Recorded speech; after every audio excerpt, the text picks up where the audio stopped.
જય માતાજી મિત્રો, તમારા બધાનું સ્વાગત છે આપણે મેલડી સિદ્ધ સાધના ચેનલ ઉપર।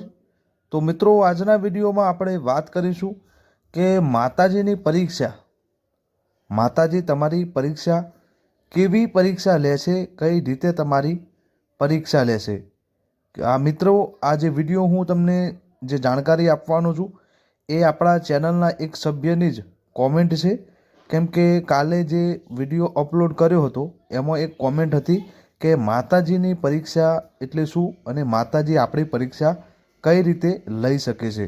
તો મિત્રો, આપણા ચેનલ ઉપર જો નવા હોય કે જૂના સભ્ય હોય તો મારી એક જ વિનંતી છે કે આ જે વિડીયો છે એને અંત સુધી જુઓ અને ત્યારબાદ તમને કંઈ જાણવા જેવું લાગે, યોગ્ય લાગે, જાણકારી તમને ગમે તો આપણા ચેનલ સાથે જોડાવા નમ્ર વિનંતી છે। લાઈક કરો, શેર કરો અને સબસ્ક્રાઈબ કરો આપણી ચેનલને। તો ચાલો મિત્રો, વધારે વાર ના કરતાં આપણે આ ચર્ચા ઉપર, આ ટોપિક ઉપર આપણે ચર્ચા કરી લઈએ। આ વિષય ઉપર આપણે આજે વાત કરીશું। તો મિત્રો, ઘણા બધા માણસોના મગજમાં અને મનમાં એવો વિચાર હોતો હોય છે કે હું પહેલાં માતાજીને માનતો ન હતો, માતાજીની દીવાબત્તી સેવા ભક્તિ હું કરતો નહોતો અને અમુક ટાઈમથી હું દીવાબત્તી કરું છું, માતાજીને સારી એવી ભક્તિ કરું છું, ત્યારબાદ મને દુઃખ પડે છે।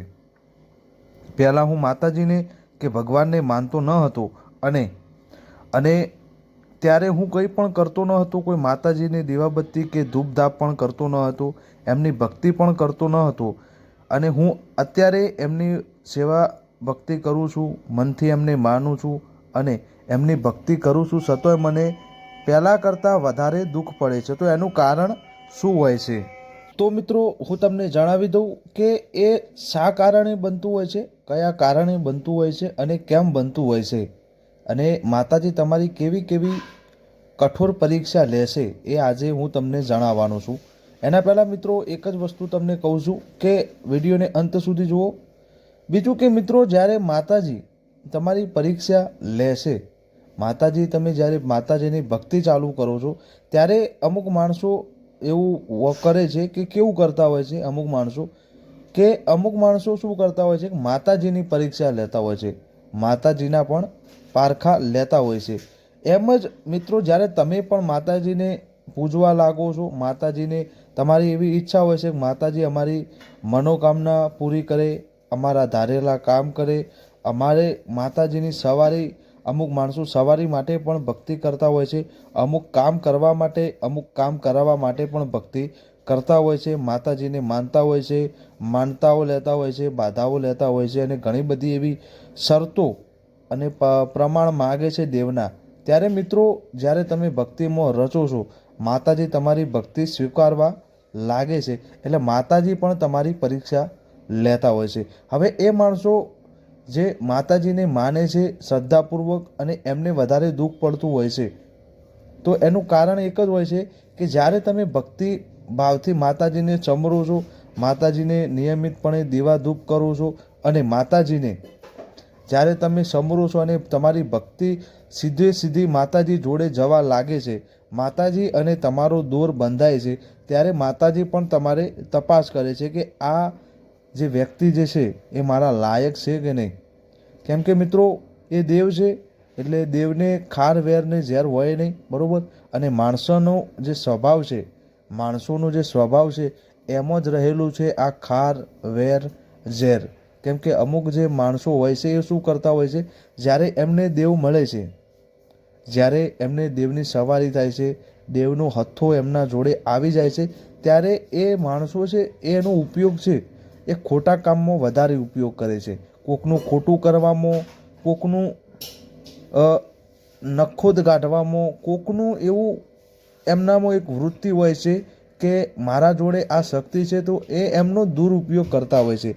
ત્યારે માતાજી જે સામેવાળા વ્યક્તિ છે, જે સભ્ય છે, માણસ છે, જ્યારે એ સેવા કરે છે ત્યારે અમુક ગુણો તપાસતા હોય છે। ત્યારે શું કરતા હોય છે, તમે માતાજીમાં રંગાવશો, દેવના દૂરમાં તમે રંગાવશો એટલે માતાજી તમને એવી કઠિન પરિસ્થિતિઓમાંથી ગુજરવા માટે તમને એવી કઠિન પરિસ્થિતિઓ તમારા જીવનમાં લાવશે કે તમે એમાંથી માતાજીને મૂકી દો અને માતાજી ઉપરથી તમારો વિશ્વાસ ગુમાવી દો એવો માતાજી તમારો પ્રયાસ કરાવશે, એવી પરિસ્થિતિઓ તમારા જીવનમાં લાવશે. જેમ કે તમે સમજો કે તમે માતાજીને માનો છો, બરાબર, તો તમે દીવા ધૂપ કે એમ કે ભાઈ 2 ટાઈમ અમે દીવા ધૂપ કરીશું, તો એવી પણ પરિસ્થિતિ આવશે કે તમારા ખિસ્સામાં તમારા પાસે એવા પૂરતા પૈસા પણ નહીં હોય કે માતાજીને તમે દીવા ધૂપ પણ કરી શકો છો. આર્થિક સ્થિતિ તમારી ખરાબ થવા લાગશે. બીજું કે અવારનવાર જે ખરાબ વિઘ્નો જે છે તમારામાં આવતા રહેશે. પછી એવા ખોટા જે કૃત્યો છે એ તમારા મગજમાં આવશે. એ માતાજી તમને એવા ખોટા રસ્તે ચડાવશે. એનું કારણ એ છે મિત્રો કે તમે લાઈન ચૂકો. આ પરીક્ષા કહેવાય દેવની, બરાબર.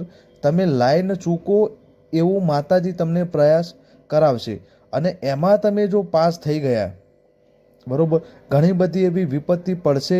ઘણા બધા નાણાકીય સંબંધી આર્થિક ઘરમાં પણ થોડા તાવ તડકો રહેવાનો છે, અને આવી પરિસ્થિતિઓ ઉકલાવશે. ત્યારે તમને કેવું લાગે છે, અમુક માણસો હતાશ થઈ જાય કે આટલી બધી ભક્તિ કરવા છતાં, આવું મોટું દેવ પૂજવા છતાં, આટલી બધી આપણી શ્રદ્ધા, આપણા ઘરે આવું દેવ બેઠું છે અને મારા ઘરે આવા વિઘ્ન અને આવા બધા વિપતો આવે છે, તો આપણે દેવ પૂજાય નહીં. આવું બધું માણસોના મગજમાં આવી જાય છે. અને માતાજીનો આ મુખ્ય દેવ હોય છે કે આ માણસને મારે તપાસવું છે કે મારા લાયક છે કે નહીં. એટલે આ બધા વિઘ્નો તમારામાં આવે છે જ્યારે તમે ભક્તિ કરો છો. એટલે આગળનો જે દસકો હોય છે એ બહુ જ દુઃખ ભર્યો હોય છે. હવે એ તમારા વ્યક્તિત્વ ઉપર ને તમારા વિશ્વાસ, શ્રદ્ધા અને તમારી જે નીતિ હોય છે એના ઉપર ડિપેન્ડ છે કે દસકો કેટલો લાંબો ચાલશે. જો એ પરીક્ષામાં તમે પાસ થઈ ગયા તો દેવ તમારું છે. પછી તમારા ધારેલા કામ પણ થશે અને સારી એવી પરિસ્થિતિ તમારા ઘરમાં આવશે જ્યારે દેવ તમને મળશે ત્યારે. એટલે તમારે શું કરવાનું છે, કોઈ પણ પરિસ્થિતિ આવી જાય, ગમે તેવી પણ પરિસ્થિતિ તમારા ઘરમાં આવી જાય, તમારે માતાજી ઉપર વિશ્વાસ રાખવાનો છે. માતાજીને જે વિશ્વાસ છે એ ડગમગાવવાનું નથી.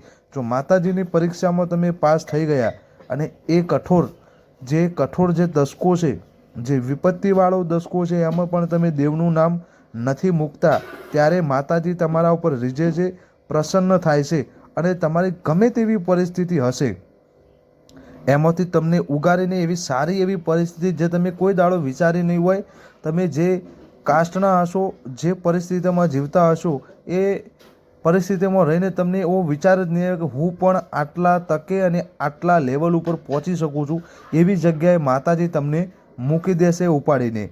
એટલે હું તમને મારી નમ્ર વિનંતી છે કે દેવને પૂજો છો અને દેવને જો માનો છો તો એક જ વસ્તુ ઉપર અડગ રહો. માતાજી ઉપર વિશ્વાસ રાખો, તમારા ધારેલા કામ પૂરા થશે, તમારી સૌની મનોકામના પણ પૂર્ણ થશે. એટલે હું તમને એક જ વારંવાર વસ્તુ કહું છું કે વિશ્વાસ એ બહુ મોટી વસ્તુ છે. જો તમે માનશો કે દેવ છે દુનિયામાં, તો દેવ છે. માનો તો માતા છે, નહીં તો પથરા છે. હું પહેલાં પણ કહી ચૂક્યો છું, હાલ પણ કહું છું. તો ચાલો મિત્રો, આ વિડીયોમાં આટલું જ. જો વિડીયો તમને ગમ્યો હોય, મારી સરળ ભાષામાં વાત કરવાની રીત તમને ગમતી હોય, આપણા વિડીયોથી તમને કંઈ શીખવા મળતું હોય, તો આપણી ચેનલ સાથે જોડાવા નમ્ર વિનંતી છે. અને વધુને વધુ આપણા વિડીયોને શેર કરો, જેનાથી આ જે વિડીયો છે એની માહિતી સૌને મળે અને સૌ પણ સરળ ભાષામાં સમજી શકે. કેમ કે અત્યારે કોઈ યુટ્યુબ ઉપર સાચી અને સચોટ માહિતી કોઈ આપતું નથી. અમુક અલગ અલગ રસ્તાઓ બતાવે છે, અમુક અલગ અલગ વિધિઓ બતાવે છે, અમુક માતાજીની પરીક્ષા ચાલતી હોય, એ પોતે માતાજી એમને તપાસતા હોય ત્યારે બીજા માણસ જાડે જાય છે, એટલે એ માણસ અવળું લઠ્ઠું પકડાવે છે અને વધારે દુઃખ એ માણસ ભોગવે છે. એટલે સૌને જાગૃત કરો, કોઈ પણ માણસ અંધશ્રદ્ધામાં ફસે નહીં એવી મારી વિનંતી છે. અને અંધશ્રદ્ધામાં જવું નહીં, વિશ્વાસ રાખો દેવ ઉપર. દેવ કરતાં કોઈ મોટું નથી, એટલે દેવ કરતાં માણસને કોઈ મોટી આપશો નહીં. દેવના જોડે તમે રચા પચા રહેશો તો 100% તમારો દસકો આવશે, તમારા પણ મનોકામના પૂર્ણ થશે અને તમારી ઘરની પણ પરિસ્થિતિ સુધરશે એવો મારો વિશ્વાસ બોલે છે. તો ચાલો મિત્રો, આ વિડીયોમાં આટલું. વિડીયો ગમ્યો હોય તો લાઇક, શેર અને સબસ્ક્રાઈબ કરી નાખજો. બીજું કે મિત્રો, તમારે કોઈ પણ કોન્ટેન્ટ ઉપર વિડીયો જોતો હોય તો તમે કોમેન્ટ કરી શકો છો. બીજું કે આપણે એક ચેનલનું વોટ્સએપ ગ્રુપ પણ છે, ત્યાં પણ તમે જોઈન થવા મારી નમ્ર વિનંતી છે. તો ચાલો મિત્રો, જય માતાજી, જય મેલડીમાં, હર હર મહાદેવ.